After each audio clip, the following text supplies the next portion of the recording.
Welcome to my online class. This is Mohammad Shahrul Rahman Suhad, lecturer of English, Abdul Muhammad Degree College. Dear student, I think you are well by the grace of Almighty. I am also fine. Dear student, today I will discuss clause and phrase. আজকে আমি আলোচনা করব clause and phrase নিয়ে, কারণ clause and phrase খুবই গুরুত্বপূর্ণ একটা বিষয় তোমাদের জন্য। তো দেখা যাক ক্লজ এবং ফ্রেজ। ক্লজ এবং ফ্রেজ। ক্লজ এর বাংলা অর্থ হচ্ছে খণ্ডাংশ বা বাক্যাংশ, অকান্তরে ফ্রেজের অর্থ হচ্ছে শব্দগুচ্ছ। তাহলে আমি কিছু বাক্য লিখব। While driving a car, while driving a car, you should be careful. You should be careful. Dear student, আমি এখানে একটা বাক্য লিখছি, while driving a car, you should be careful. While driving a car, you should be careful.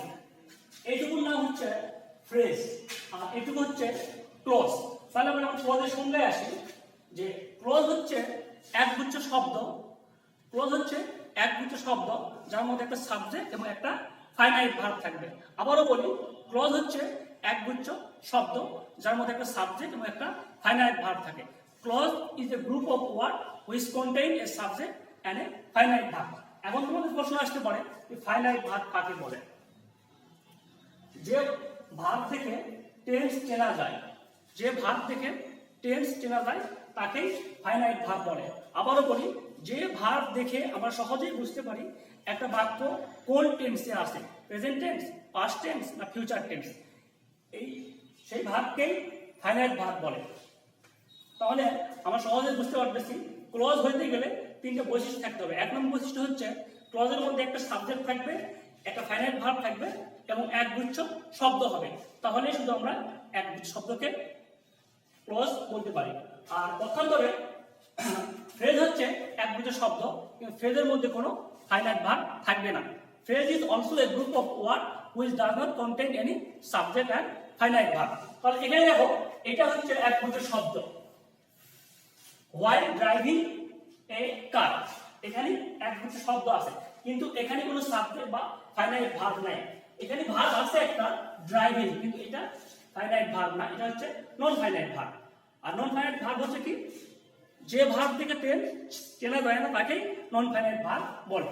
তাহলে এখানে একটা verb আছে, কিন্তু ভার্বটা নাম হচ্ছে নন ফাইনাইট ভার্ব, কিন্তু এখানে কোনো সাবজেক্ট নাই। আবার এখানে দেখো, you should be careful, you should be careful. এখানে আমরা সহজে বুঝতে পারতেছি একটা সাবজেক্ট আছে ইউ এবং একটা ভার্ব আছে শুড বি। ঠিক আছে, এই ভার্ব থেকে আমরা সহজে বুঝতে পারতেছি বাক্যটা কোন টেন্সে আছে। সুতরাং ক্লজ এবং ফ্রেজের মধ্যে পার্থক্য হচ্ছে ক্লজের মধ্যে একটা সাবজেক্ট থাকবে এবং ফ্রেজের মধ্যে কোনো সাবজেক্ট বা ফাইনাইট ভার্ব থাকবে না। এই হচ্ছে ক্লজ এন্ড ফ্রেজ। তো দেখা যাক ক্লজের প্রকার দেখে আসি আমরা। ক্লজ, ক্লজ তিন প্রকার। ক্লজ তিন প্রকার, যথা প্রিন্সিপাল ক্লজ,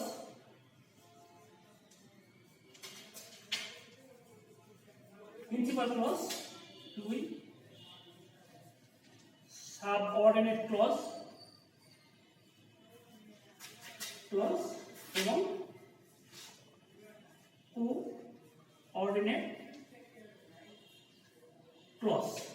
তাহলে ক্লজ হচ্ছে তিন প্রকার, অনেক জায়গায় দুই প্রকার লেখা আছে। তো যাই হোক, ক্লজকে আমরা তিন ভাগে ভাগ করতে পারি।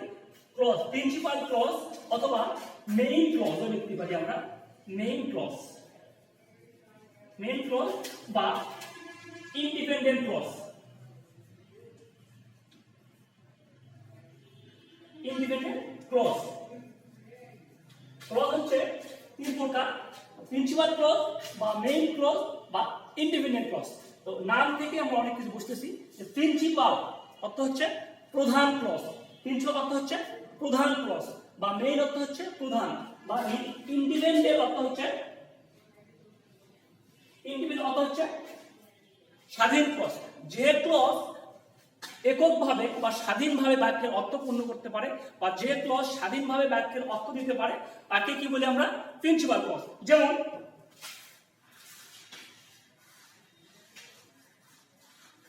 প্রিন্সিপাল ক্লজ,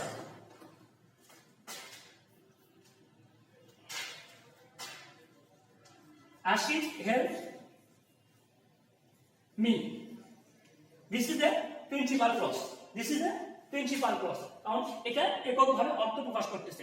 আমাদেরকে মনে রাখতে হবে প্রত্যেকটা প্রিন্সিপাল ক্লজই হচ্ছে একটা সিম্পল সেন্টেন্স, এবং প্রত্যেকটা সিম্পল সেন্টেন্স হচ্ছে একটা প্রিন্সিপাল ক্লজ। তাহলে আমরা কি বললাম যে যে ক্লজ যে ক্লজ কোনো ক্লজের সাহায্য ছাড়াই বাক্যের অর্থ পূর্ণ করতে পারে বা পূর্ণাঙ্গ অর্থ দিতে পারে সেটা হচ্ছে প্রিন্সিপাল ক্লজ। যেখানে লিখছি আশিক হেল্পস মি, আশিক আমাকে সাহায্য করে, এটা এককভাবে অর্থ দিয়েছে, এটা কারোর উপর নির্ভরশীল না। বোঝা গেছে? তাহলে প্রিন্সিপাল ক্লজ হচ্ছে একটা স্বাধীন ক্লজ বা একটা ওকে যে ক্লজ প্রিন্সিপাল ক্লজ বলতে যে ক্লজ অন্য ক্লজের সাহায্য ছাড়া বাক্যের অর্থ গ্রহণ করতে পারে তাকেই প্রিন্সিপাল ক্লজ বা স্বাধীন ক্লজ বলা চলে। আচ্ছা, এখন আসি আমরা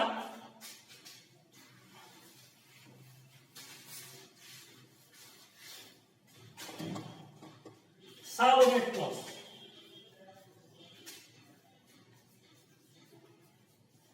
subordinate clause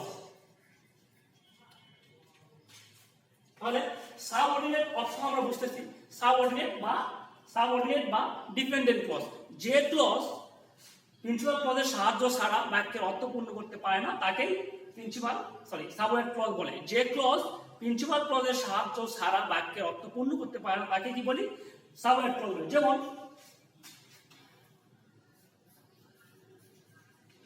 Ashik is a boy who helps me. এখানে দুটো ক্লজ আছে, আশিক ইজ এ বয় একটা ক্লজ, হু হেল্প মি একটা ক্লজ। তাহলে আশিক ইজ এ বয় এটা হচ্ছে প্রিন্সিপাল ক্লজ, এটুকুর নাম হচ্ছে প্রিন্সিপাল ক্লজ, কারণ এইটুকু এককভাবে অর্থ প্রকাশ করতেছে। কিন্তু হু হেল্পস মি এটা হচ্ছে সাবঅর্ডিনেট ক্লজ। আমরা যদি এইটুকু না লিখি তাহলে হু হেল্পস মি যে আমাকে সাহায্য করে, এটা দ্বারা বাক্যের অর্থ পূর্ণ হচ্ছে না। বাক্যের অর্থ পূর্ণ করার জন্য আমাদেরকে এই ক্লজের উপর নির্ভর করতে হচ্ছে। সুতরাং এই ক্লজের নাম হচ্ছে সাবঅর্ডিনেট ক্লজ বা ডিপেন্ডেন্ট ক্লজ বা অধীন ক্লজ বা পরাধীন ক্লজ। সুতরাং তাহলে কি বুঝলাম? সাবঅর্ডিনেট ক্লজ মানে হচ্ছে পরাধীন ক্লজ বা অধীন ক্লজ। যে ক্লজ প্রিন্সিপাল ক্লজের সাহায্য ছাড়া বাক্যের অর্থ প্রকাশ করতে পারে না তাকেই সাবঅর্ডিনেট ক্লজ বা ডিপেন্ডেন্ট ক্লজ বলে। বোঝা গেছে? আচ্ছা, তাহলে এখন আসি আমরা coordinate clause.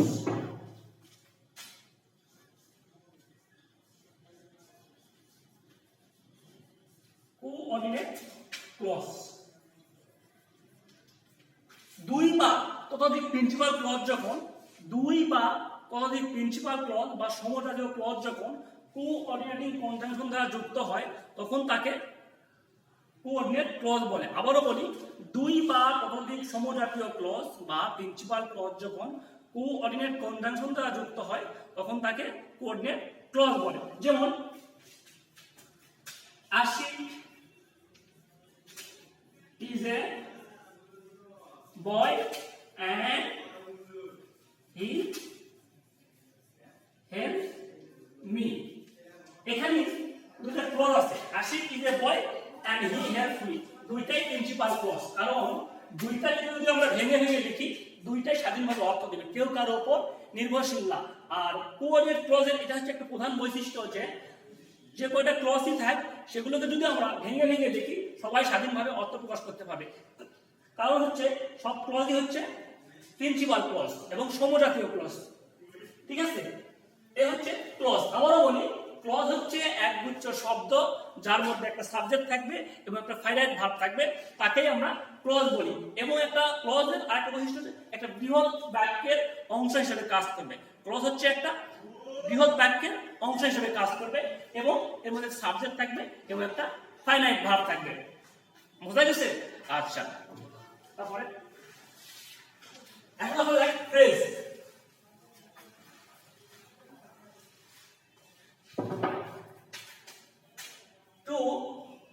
get up early in the morning, morning, morning is a good habit, is a good habit. অথবা I know how to drive a car.